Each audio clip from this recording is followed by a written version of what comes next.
이제 중증 척수손상 환자들은 호흡하는 자체에도 문제가 있다 그랬죠. 그래서 호흡하는 자체에 큰 문제가 있는 사람들은 사실 다이빙 하는 데는 무리가 있을 수 있어요. 그런 경우에는 깊이 들어가지 말고 체험으로 얕은 데서 뭐 허리 정도 깊이에서 호흡할 수 있는 걸 보고 거기가 이제 큰 무리가 없다 싶으면 조금 더 깊게만 2m 미만 거기서 무리가 없으면 조금 더 깊게 이런 식으로 이제 스텝 바이 스텝으로 해서 점점 능력을 키워가고 안전이 인증이 되면 조금 더 깊게 가는 그런 방식으로 다이빙을 진행하셔야 됩니다.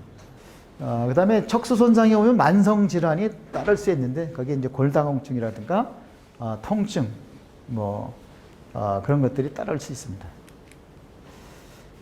골다공증은 뭔지 알죠? 뼈에서 이제 칼슘이 소실되면서 골밀도가 떨어지죠. 그러면 골밀도가 떨어지면 다이빙에는 어떤 영향을 미치냐면 일단은 골절이 잘 되니까 충격이 가지 않게 잘 보호를 하셔야 되고 골밀도가 떨어진 쪽은 부력이 더 많이 생겨요. 부피는 크지만 무게가 적게 나가기 때문에 부력이 더 생기니까 좌우 밸런스가 안 맞을 수 있어요. 그런 것들도 다 고려를 해야 된다. 그다음에 이제 통증과 경련이 일어날 수 있어요. 만성 통증과 경련은 대부분의 척추 손상 환자가 이제 겪고 있는 문제가 될 수 있고요. 그래서 이런 것들이 자주 발생하는 경우에는 잠수 중에 이런 게 발생하면 문제가 될 수 있으니까 그 발생 주기라든가 잠수 가능 여부는 전문의하고 이제 상의를 하고 예를 들어서 이제 얕은 수영장에서 체험하는 정도에서는 크게 문제가 없겠지만 바다로 나갈 때는 이런 그 경련이라든가 통증이 다발성인 경우에는 바다에 날아가는 것은 심각하게 한번 고민해 보셔야 돼요. 그래서 그게 이 통증과 경련이 주기가 뭐 좀 길다 할 경우에는 그 안전한 주기 하에서 좀 더 보수적으로 바다에 나가시지만 그렇지 않은 경우에는 수영장에서 체험을 끝내야 될 경우도 많다.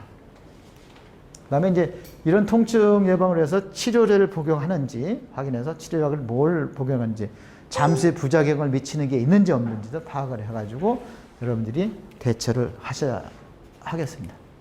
그다음에 이제 척수 손상 장애인들은 이 소변 배출 기능이 조절이 제일 안 돼서 잠수하는데 문제가 있다 그랬죠. 그래서 이 또 소변이 제대로 배출되지 않으면 나중에 자율신경 반사 부전이 생겨서 발작까지 이룰 수 있으니까 소변이 저절로 잘 배출되게 그런 전략을 세워가지고 관리를 해야 되는데 그게 아까 얘기했죠. 카테터라고 해서 돈요관 소변이 저절로 새 나와서 소변 주머니에 차게.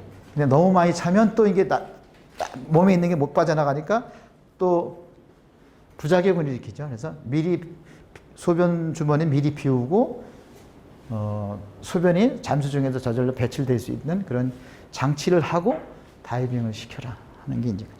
그다음에 이제 척수 손상 환자는 체온 유지가 잘 안 된다 그랬죠. 그래서 밖에 급변하는 온도에 대처할 수 있는 능력이 떨어지기 때문에 잠수복을 잘 입히고 그다음에 수분 공급을 잘 해주고 또 부력 조절 이게 몸이 움직이는데 많은 지장이 있으니까 부력 조절도 옆에서 잘 해줘야 돼 보조자가. 그다음에 이제 그 감소된 이동성이 뭐냐면 스스로 움직이는 기능이 떨어지기 때문에 관리를 잘 해줘야 된다는 것. 그다음에 이제 장비를 선택할 때 있어서 장애인 척수 손상 환자의 장비는 어느 정도 그 사람이 움직일 수 있는지를 보고 거기에 맞는 수준의 장비를 선택을 해준다.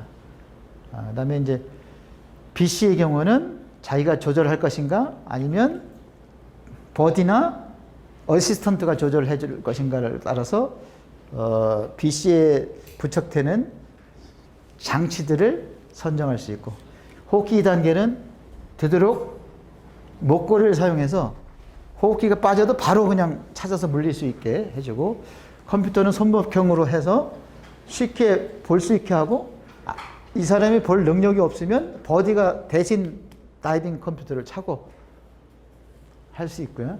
그다음에 이동 보조 수단으로 뭐 수영 글러브를 쓰던가 아니면 스쿠터를 사용하던가요. 그다음에 하지마비 다이버는 이 손으로만 움직이기 때문에 이 어깨 이 부분을 많이 사용하니까 이쪽에 무리가 안 가도록 주의를 좀 시키고요. 그다음에 척수 손상 환자들은 출소할 때는 크레인 없는 경우에는 풀바디 슬링이라는 걸 사용해요. 그 동영상을 한번 잠깐 보여드리겠습니다. 이렇게 앉혀서 여기 풀바디 슬링이에요. 이런 식으로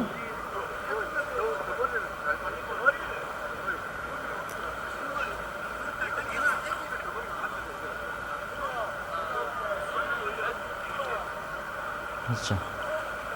그다음에 밖에 준비된 의자에 이제 앉히고 이런 식으로 출시를 시킵니다. 이거 다 실습에 들어가 있잖아요, 그죠?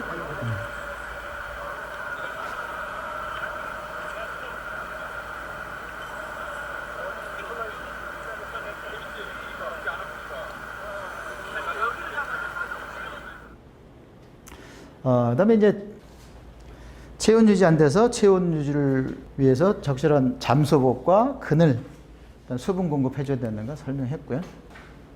부력 조절도 아까 설명한 거고. 그다음에 수중에서 의사소통은 뭐 일단은 정신적인 문제는 없는 사람이니까 판단력은 유지되니까 스스로 의사를 표시할 만큼 움직일 수 있으면 장애인의 수신호를 통해서 이제 의사를 교환하면 되고. 그다음에 이제 가장 많은 부분을 차지하고 있던 이제 척수 손상이 이제 끝나고 이제 앞으로 몇 가지 안 남았습니다. 뇌 손상이에요. 뇌 손상자들이 어떻게 보면 다이빙이 위험할 수가 있어요. 그죠? 몸은 거의 정상 기능을 하지만 정신적으로는 문제가 있을 수 있기 때문에 좀 주의를 해야 돼요. 뇌 손상의 원인은 정신적인 외상 또는 뇌졸중, 질병에 있어서 그래서 외상성이냐 후천성이냐 뭐 이거 따르는데 외상성은 뭐냐면 충격에 의해서 뇌가 손상이 된 거고 후천성은 뇌졸중이나 종양 여기 나오는 저산소증, 익수 물에 빠진 거예요. 물에 빠졌다 이제 인공호흡해 가서 살렸는데 뇌가 손상된 거. 아니면 퇴행성 질환 이런 것에 의해서 이제 후천적으로 뇌 손상이 온 경우가 있어요. 뇌 손상이 오면 대부분은 정상 회복되지만 일부는 근조절 능력이 떨어지고 힘이 빠지고 경련이 자주 일어날 수 있고요. 일부는 이제 기억, 판단, 시각장애, 말하는 거, 듣는 데 문제가 발생하기도 해요. 그래서 사람마다 이게 뇌 손상 정도에 따라서 경중이 있기 때문에 그 중증에 있는 사람들은 특히 관리가 필요하고 경증인 사람들은 거의 뭐 비장애인하고 같은 수준으로 취급해도 문제가 없겠습니다. 뇌 손상에서 제일 위험한 거는 이제 뇌 손상자의 발작이에요. 발작이 얼마나 위험하냐면 예를 들자면 우리 제호흡기 다이빙이라는 게 있거든요. 리브리더 다이빙. 리브리더 다이빙 들어보셨어요? 제호흡기 다이빙.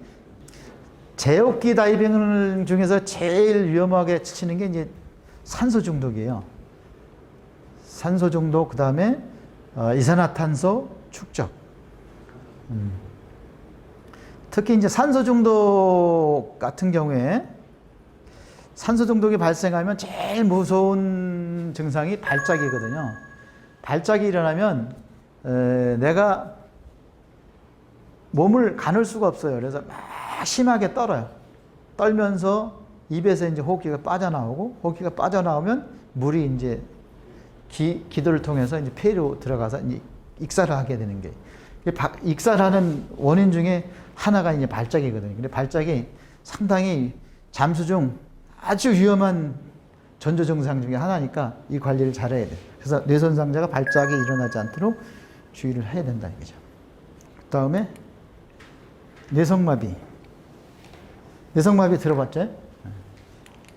뇌성마비라는 것은 이제 운동, 학습, 청각, 시각, 사고력이 손상된 거예요. 그 뇌신경계와 관련이 있는 손상이고, 그거는 왜 생기냐 하면, 태아기 때 감염이나 발육장애 또는 출생 시 뇌손상, 신생아 때 중증황달, 수막염, 뇌수막염이라는 거 들어봤잖아요. 이런 것 때문에 이제 뇌성마비가 옵니다. 이 사람들도 발작이나 사지허약, 반신마비 등이 옵니다. 그래서 여기에는 네 가지 유형이 나타나는데, 경직성, 몸 움직임이 뻣뻣한 거죠. 여기 관절이 안 구부러지고 뻣뻣하게 움직이는 거예요. 불수의 운동형이라서 뭐냐면 나도 모르게 막 몸이 떨리는 거예요. 그런 것도 있고, 운동 기능이 떨어지는 거.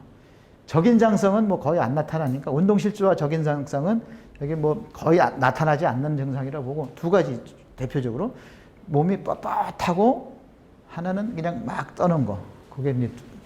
그게 이제 뇌성마비의 대표적인 증상이라고 볼 수 있어요. 경직성 뇌성마비의 경우는 이게 긴장하면 더 이게 뻣뻣해져요. 그래서 이 사람들을 교육할 때 옆에서 다 보조해줘야 돼. 몸이 잘 안 움직이니까. 왜? 밖에서도 경직성인데 물속에 들어가면, 물론 이 사람이 마음이 편해지면 나중에는 언젠가는 편해지겠지만, 교육받을 그 당시에는 엄청나게 긴장했을 거라는 얘기죠. 그 긴장된 상태에서 더 몸이 뻣뻣해지니까 그 관리를 잘 해야 된다, 이게. 그 다음에 불수의 운동형은 자기도 모르게 떨고 하니까 그것도 옆에서 보조를 잘 해야 된다는 얘기예요. 그 다음에 운동실조와 적인장성은 뭐 거의 좀 빈도가 떨어지는 거니까 생략하겠습니다.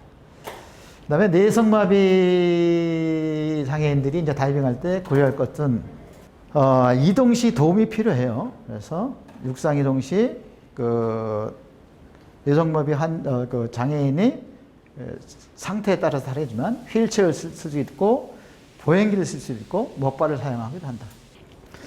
그 다음에 호흡기가 이제 물기가 힘든 경우에는 풀페이스 마스크라고 해가지고 우리 호흡기가 따로 있는 게 아니고 마스크에 2단계가 달려있는 마스크예요. 그걸 씌우든지 호흡기 목걸이는 해야 되고요. 그다음에 이런 사람들은 다이빙이 수영장만으로 제한될 수 있어요. 왜냐하면 그 신체 능력이 다른 장애 등급보다는 많이 떨어지기 때문에. 그래도 이 사람들이 바다로 가고 싶어 하면은 방법은 있습니다. 뭐예요? 수족관, 아쿠아리움을 가면 돼. 아쿠아리움 가면은 엄청나게 볼 게 많잖아요. 그죠? 아쿠아리움에 다이빙을 받아줘요. 그죠? 단, 오리발 뭐 신기하고 뭐 몇 가지 제약은 있지만, 그래서 그런 데서 다이빙하면 얼마든지 다이빙이 가능하거든요. 그래서 이게 장애인들이 다이빙을 할 수 있는 여건은 이제 많이 개선이 됐다. 기회는 더 많이 주어질 것이다. 그 다음에 류마티스 관절염. 이게 류마티스 관절염도, 이거 나이 드신 분들 막 생기잖아요. 근데 이걸 장애인 등급으로 넣을 필요가 있을까 했는데, 이건 뭐 외국 단체에서 이미 다 넣어놨기 때문에 여기 들어와 있고요. 그래서 이 류마티스 관절염은 진행형이기 때문에 여기 들어와 있는 거고, 처음에는 이게 큰 무리가 없지만 점점 악화가 되면 나중에 핀킥 하는 데까지 문제가 있을 수 있으니까 이것도 이제 장애인 다이빙의 일부로 넣어놨는데, 사실은 여기서 그 가치는 많이 떨어집니다. 다른 종목에 비해서. 그 다음에 파킨슨병이라는 거 있어요. 파킨슨병은 대표적으로 누가 걸렸었잖아요. 알리 아시죠? 무하마드 알리. 권투 선수. 그런 분들도 이제 관리를 잘하면 다이빙 하는데 가능하다. 근데 이게 진행형이니까 시간이 갈수록 더 잠수를 못할 가능성이 높아진다. 그 다음에 루게릭병이라는 거 아시죠? 근육이 굳어가는 거죠. 그런 것들도 있을 수 있다. 그 다음에 발달장애, 마지막에는 이제 자폐, 다운증후군, 이게 이제 발달장애인데, 자폐와 다운증후군 있는 사람들도 다이빙을 해요. 특히 이제 자폐인 경우는 한 곳에 집중해서 몰두하죠. 그래서 자폐자인 경우에 천재적인 그 예술가, 뭐 피아니스트라든가 뭐 화가라든가 그런 사람들이 더러 있어요. 한쪽에 부족하면 다른 쪽의 능력이 뛰어나고, 그 다음에 자폐인 사람들의 특징이 뭐냐면 무엇인가에 하나에 열중을 해요. 딱 몰두하면 밖에 게 아무것도 안 보이는 거예요. 그런 경우가 이제 있는데, 이런 분들도 다이빙을 합니다. 그래서 우리 강사 중에 경험을 했는데, 그러니까 어렸을 때 유년기 때 자폐였던 학생을 스쿠버 다이빙을 가르쳐 가지고 해외 투어도 데리고 다니면서 해서 나중에 핀수영 선수로 국가대표까지 시켰던 그런 기록, 우리 역사가 있어요. 그래서 자폐인 사람들을 뭐 이 다이빙에 잘 유도하면 그게 이제 성격과 그게 개선되면서 어느 정도의 치유 효과는 볼 수도 있어요. 그래서 자폐인 경우에는 신체 능력은 다 되는데 다만 이제 정신적으로 약간의 비장애인과는 다른 차별화된 모습을 보이기 때문에 그 관리만 잘하면 된다.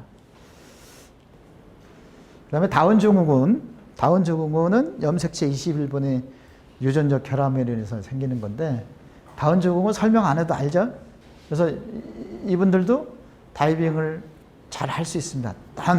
다만 이제 관리가 필요한 거죠. 세심한 주의. 이 다운증후군 장애인들도 신체적으로는 거의 비장애인과 맞먹는 수준의 신체 능력은 갖고 있지만, 다만 판단 능력이라든가 그런 것들이 좀 부족해서 그걸 관리를 잘 하시면 돼요. 그다음에 이제 장비는 다른 것보다는 비장애인이 사용하는 장비를 거의 그대로 쓰지만 잠수복이라든가 일부 품목들은 개선할 필요가 있고, 그다음에 일반적으로 사용되지 않는 몇 가지 장비가 또 추가적으로 사용되기도 하고 그렇습니다. 마스크는 뭐 일반 다이빙 마스크와 다를 건 없고요. 대신에 이제 풀페이스 마스크라는 게 필요할 수도 있어요. 그런 경우에는 풀페이스 마스크를 권장하고요. 근데 오리발이 필요가 없을 수가 있어요. 그죠? 하지 절단 장애인인 경우는 필요가 없을 수가 있고, 그 다음에 이제 하반신 마비된 장애인이라도 오리발을 신길 것인가 말 것인가를 잘 결정을 해야 되는데, 이게 신겨놓으면 어떻게 보면 다른 장애물에 잘 걸릴 수 있는 문제가 있지만, 또 신겨놓으면 좌우 밸런스를 잡는다든가 트림 잡는 데 도움이 될 수 있으니까, 그거는 케이스 바이 케이스로 여러분들이 신겨도 보고 벗겨도 보고 해서 편한 쪽으로, 다이빙에 더 안전한 쪽으로 결정을 하시면 돼요. 그거는 반드시 신어라 벗어라는 기준은 없습니다. 그렇게 해서 신겨도 보고 벗겨도 보고, 또 플라스틱 핀을 신겨도 보고 고무핀도 신겨보고, 그래서 어떤 게 더 유리한지는 그 상황, 그 장애인이 상태에 맞게 적합한 것으로 권장을 하시면 되겠어요. 잠수복은 일단은 수온에 적합한 잠수복을 하는데, 정상인보다는 약간 두꺼워야 돼요. 두꺼우면서도 부드러워야 돼요. 그러니까 고급 재질을 써야 돼요. 그러면서 롱지퍼 같은 것들이 사용된다. 특히 이제 척수장애인 같은 경우에는 스스로 움직여서 옷을 입고 벗을 수 없으니까, 그런 경우는 특히나 더 잠수복 선택할 때 세심한 주의를 기울여야 된다는 것들이죠. 그 다음에 열대지방에서도 척수장애인 같은 경우에는, 우리 열대지방 필리핀 같은데, 필리핀에서 오셨잖아요. 필리핀 가서 다이빙하면 수영복만 입고 다이빙하는 사람들 많잖아요. 그죠? 래시가드나 그런 거. 근데 그렇게 해서는 안 된다는 얘기예요. 왜냐면 미세한 수온 차이에도 데미지를 쉽게 입으니까, 그래서 반드시 잠수복을 잘 입혀셔야 돼요.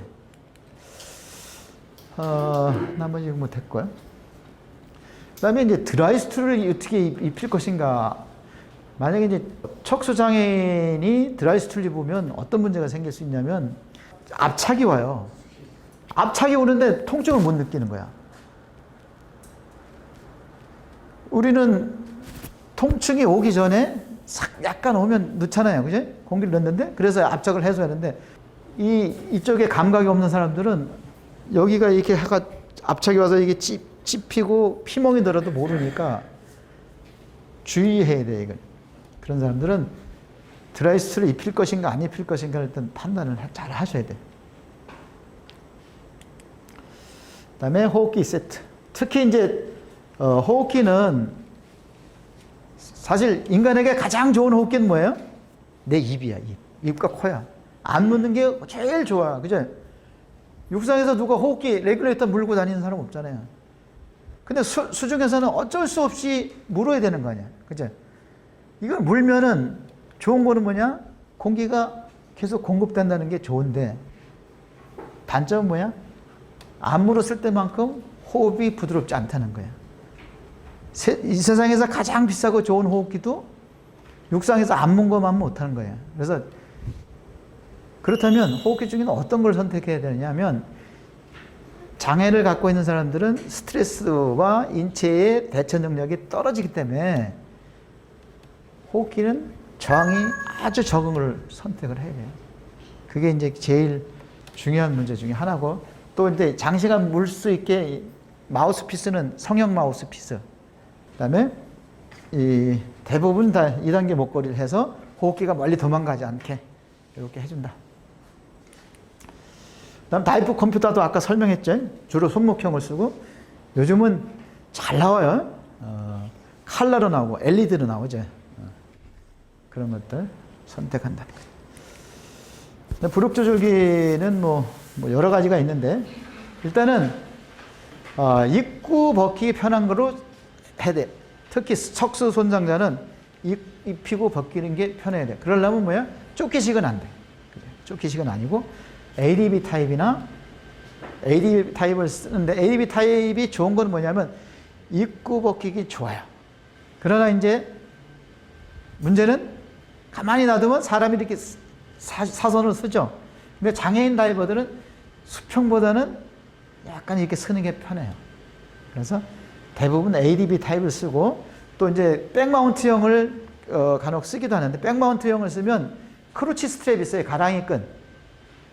백마운트 쓰면 좋은 게 뭐냐면 몸에 탱크하고 몸이 밀착이 되고, 그 다음에 자연스럽게 수평 자세가 유지될 수 있게 도움을 줘요. 백마운트 PC는.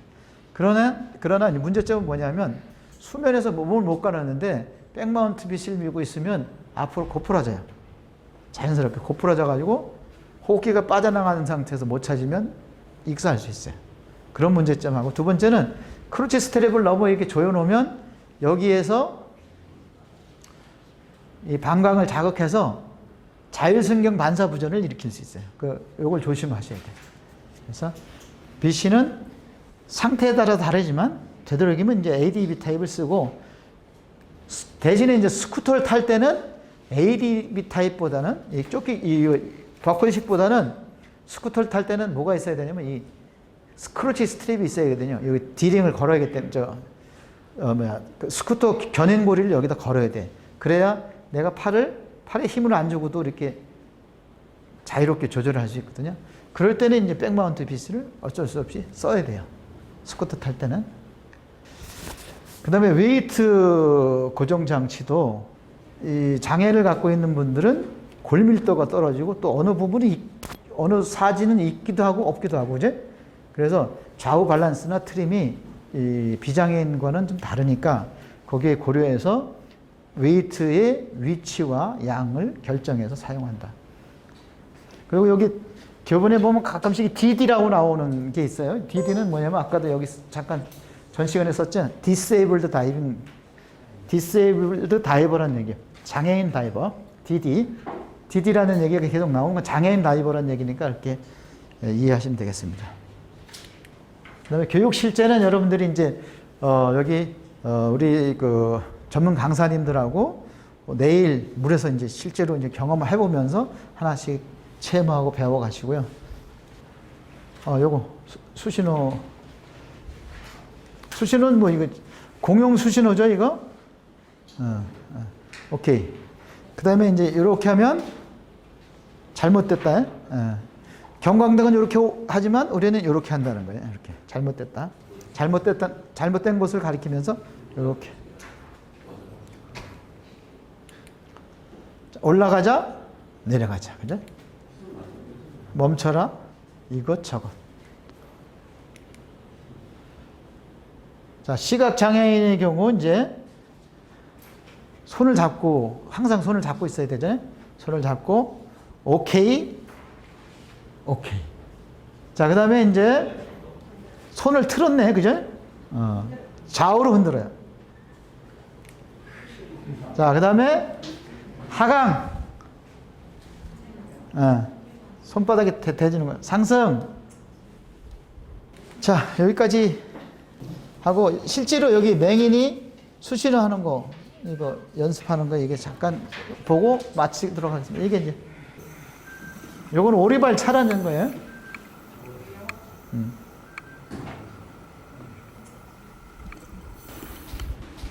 자, 오늘 오전 교육 마치겠습니다.